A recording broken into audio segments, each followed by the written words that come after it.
Interesting है।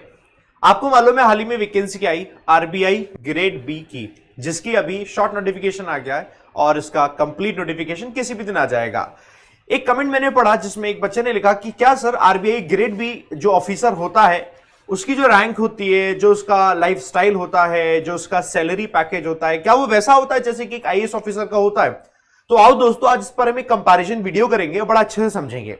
सबसे पहली बात, आरबीआई ग्रेड बी जो है, जितने भी एस्पिरेंट जो बैंकिंग एग्जाम की प्रिपरेशन करते हैं, जितनी भी नौकरियां लगती हैं, तो सबसे हाईएस्ट टॉप अगर नौकरी अगर कोई लगती है तो उसमें बैंक में होती है आरबीआई ग्रेड बी की। उसी तरीके से जिस तरीके से अगर आप यूपीएससी का एग्जाम देते हैं, प्रिपरेशन करते हैं और वहां पर आपको एक एडमिनिस्ट्रेशन की जो नौकरी मिलती है टॉप लेवल की, वो दोस्तों एक आईएएस ऑफिसर की होती है। तो पहला पॉइंट तो हमारे सामने ये आ गया कि जो इसका लेवल है हम अपने अपने हिसाब से देखते हैं, टॉप लेवल का आपको मिलता है, नंबर वन। नंबर टू, आप लोगों ने कहीं ना कहीं सैलरी के बारे में पढ़ा होगा, तो इसके आपके दिमाग में काफी सारी चीज आती हैं। तो देखो, सैलरी का ऐसा रहता है सीन कि जैसे हम बेसिक पे की बात करें तो यहां पर दोस्तों आपके सामने बेसिक पे 52,200 के आसपास से शुरू होता है, यहां पर 53,100 रुपए से शुरू होता है। आपके हाथ में जो सैलरी आती है वो वहां से लेकर 1 लाख रुपए तक जाती है, 1,08,000, 1,10,000 तक, और यहां पर 1,32,000 तक जाती है। तो सैलरी कोई बहुत बड़ा अंतर नहीं है, लेकिन हाँ काफी हद तक सैलरी आपकी यहां पर इतनी बड़ी हो जाती है।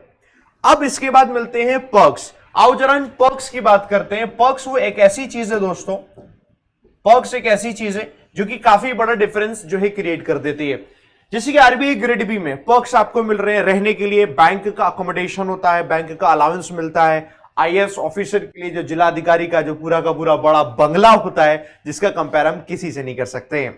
यहां पर आपको घूमना है, फिरना है, जहां जाना है, तो उसके लिए आपको सामने अलाउंस मिलता है, उसका है ना, अकोमोडेशन जैसे मिलता है उसी तरीके से ट्रैवल अलाउंस मिलता है, पेट्रोल का खर्चा, डीजल का खर्चा मिलता है।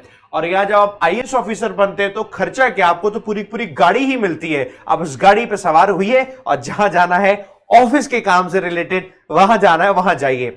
इसके अलावा दोस्तों, आप जब यहां पर आपकी पूरी फैमिली है, जैसे इंश्योरेंस वगैरह वो तो सब कुछ होता है, यहां आपकी फैमिली है, बच्चों को पढ़ने लिखने के लिए सब कुछ दे रखा होता है, यहां पर भी सब कुछ मिल रहा होता है। पर्क्स के मामले में हम आईएएस ऑफिसर का इससे कंपैरिजन नहीं कर सकते, बट हां एक आरबीआई ग्रेड बी को अच्छे खासे पर्क्स मिलते हैं जो किसी और एक बैंकर को नहीं मिलते हैं। आईएएस ऑफिसर तो लेवल ही सबसे ऊपर हो गया, कंपैरिजन थोड़ा बहुत ऐसे रख सकते हो। अच्छा, तो अब हम क्या जो तैयारी कर रहे होते हैं, एग्जाम का लेवल कैसा होता है अगर हम दोनों को कंपेयर करें तो एग्जाम लेवल।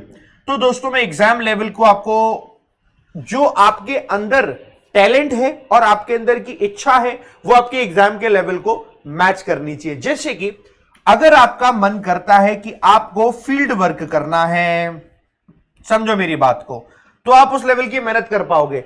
आपका मन करता है कि आपको लोगों से जुड़कर चलना है, वहां से ग्राउंड वर्क पर कुछ काम करना है, आपको ऐसे एडमिनिस्ट्रेटिव काम में जाने की इच्छा रहती है, तो दोस्तों आप इसके सिलेबस को पढ़िएगा। सिलेबस इसका सबसे ज्यादा बड़ा होता है, आप इससे पढ़िए। इससे द टफेस्ट एग्जाम नहीं है, आप इसे करेंगे तो दोस्तों आप आईएएस ऑफिसर बनते हैं। आरबीआई ग्रेड बी में सिलेबस तो इसका भी होता है, कंपेयर नहीं कर सकते कि सेम सिलेबस होता है, बट हां जो टफ सिलेबस, जैसे कि आपने कहा एसबीआई पीओ का सिलेबस है, एसबीआई पीओ सभी बैंक के एग्जाम की एक साधारण जो जॉब होती है उसमें सबसे टफ एग्जाम होता है, ये उससे भी टफ होता है आरबीआई ग्रेड बी। तो हां यहां सिलेबस दोस्तों, अगर ये यहां इच्छा आपकी ये है कि आपको बैंक में काम करना है, आपको जब आरबीआई ग्रेड बी ऑफिसर बनाया जाता है तो जितनी भी पॉलिसीज बन रही होती हैं, किसी भी पॉलिसी को बनाने को लेकर आप उसका एक अहम हिस्सा होते हो जब आप आरबीआई ग्रेड बी ऑफिसर बनते हो। बट जब आप आईएएस ऑफिसर बनते हो तो कोई पॉलिसी है, उस पॉलिसी का बेहतर तरीके से इंप्लीमेंटेशन कैसे करना है, वो इंप्लीमेंटेशन का काम आईएएस ऑफिसर का होता है। वो बात अलग है, दोनों की पॉलिसी अलग अलग क्षेत्रों के लिए होती है। वो सिर्फ और सिर्फ बैंक ओरिएंटेड हो गई और इन्होंने तो पूरा पब्लिक डीलिंग कंप्लीटली कर ली।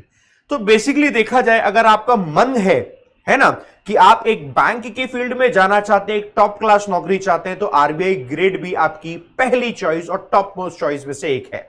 और दूसरा, अगर आप एडमिनिस्ट्रेटिव काम करना चाहते हैं, पब्लिक डीलिंग आपको पसंद है, तो वहां आपको मेहनत करनी चाहिए, तो आपको यूपीएससी की तरफ रुख करना चाहिए। तो अगर हम देखें तो डायरेक्टली ऐसा कोई कंपैरिजन नहीं है, बट हां कमेंट आया था, इसलिए दोस्तों मैंने ये वीडियो बना दी ताकि आपको पता रहे। मैं तैयारी कराता हूं दोस्तों आरबीआई ग्रेड बी की, आप लोग चैनल सब्सक्राइब कर लीजिएगा। इसका जैसे डिटेल नोटिफिकेशन आएगा मैं आपको बताऊंगा तैयारी करनी कैसे है। इसका जब फेज 1 होता है ना दोस्तों, तो फेज 1 का इंग्लिश तो आपका ऐसा होगा कि आप आराम से कर सकते हो जैसे बाकी बैंक एग्जाम्स में करते हो। अब फेज 2 होगा, वही दोस्तों थोड़ा डिफरेंट होता है। अब मैं फेज 2 में बताता हूं, इंग्लिश में डिस्क्रिप्टिव राइटिंग आती है, यानी कि डिस्क्रिप्टिव इंग्लिश होती है। और डिस्क्रिप्टिव इंग्लिश भी कैसी होती है मैं आपको वो बताता हूं, जिसको लेकर मैंने बढ़िया पैटर्न बनाया हुआ है। डिटेल नोटिफिकेशन आते ही मैं आपको इसके बारे में पढ़ाना शुरू करूंगा। जैसे कि इसमें दोस्तों ऐसे आता है ना, इसमें आपकी प्रेसी आती है, लेटर नहीं आता। ऐसे आता है, प्रेसी आती है, लेटर नहीं आता। और इसके अलावा आता है दोस्तों रीडिंग कॉम्प्रीहेंशन। तो मैं आपको बताता हूं, ऐसे आप जानते हैं एक टॉपिक दिया है और उसके बारे में दोस्तों हमें लिखना होता है। अब जैसे डिस्क्रिप्टिव यहां लिखना होता है, यूपीएससी का भी जो मेंस एग्जाम होता है उसमें भी डिस्क्रिप्टिव लिखना होता है, बट वो सब सब्जेक्ट के अकॉर्डिंग अलग अलग होता है। इंग्लिश का ऐसा कोई अलग से नहीं होता, इसमें इंग्लिश का हिस्सा होता है, ऐसे लिखना होता है। प्रेसी क्या होती है, जैसे समरी हम लिख रहे होते हैं, किसी भी एक पैसेज का 1/3 के आसपास का हिस्सा हमें बनाना पड़ता है, उसके बारे में समरी बतानी होती है, वो प्रेसी होती है। रीडिंग कॉम्प्रीहेंशन कैसा होता है, जैसे कि आपने अपने स्कूल के समय में पढ़ा होगा कि एक आपके सामने पैसेज आ गया, पैसेज आपने पढ़ा और क्वेश्चन है, तो क्वेश्चन के लिए आंसर में आपको ऑप्शंस नहीं दिए होते हैं, आपको लिखना होता है, टाइप करके लिखना होता है इसका आंसर। ये वाला रीडिंग कॉम्प्रीहेंशन आता है। तो बड़ा अच्छे तरीके से हम दोस्तों सीखेंगे इसमें। लास्ट ईयर से पहले तकरीबन 2 साल से जो लोग तैयारी कर रहे थे उनका सिलेक्शन अभी हुआ है, क्योंकि रीजन उसके पीछे ये था क्योंकि उन्होंने प्रैक्टिस अच्छे से नहीं करी थी। ये एक बड़ा फीडबैक है, मैं चाहता हूं आप वो कमी को पूरा कर लें। और आप अगर यहां पर पढ़ रहे हो तो प्रैक्टिस करना, बढ़िया फर्स्ट क्लास तरीके से मैं पढ़ाऊंगा, अच्छे से करना, ठीक है। चैनल सब्सक्राइब कर लेना पहली बार अगर आए हो। उम्मीद है यूपीएससी की तैयारी करनी किसको चाहिए, जिसका क्या इंटरेस्ट हो, और आरबीआई ग्रेड बी की तैयारी किसको करनी चाहिए, उसका क्या इंटरेस्ट हो, दोनों में अच्छे से डिफरेंस आपको पता चल गया है। अगला वीडियो आपको किस पर चाहिए मुझे बताइएगा दोस्तों, और आप अपनी अपनी प्रिपरेशन को मजबूत करते रहिए। मेरी शुभकामनाएं आप सबके साथ में है। Wish you all the best. इसी साल आप सब लोगों का सिलेक्शन हो जाए। थैंक यू वेरी मच दोस्तों, थैंक यू।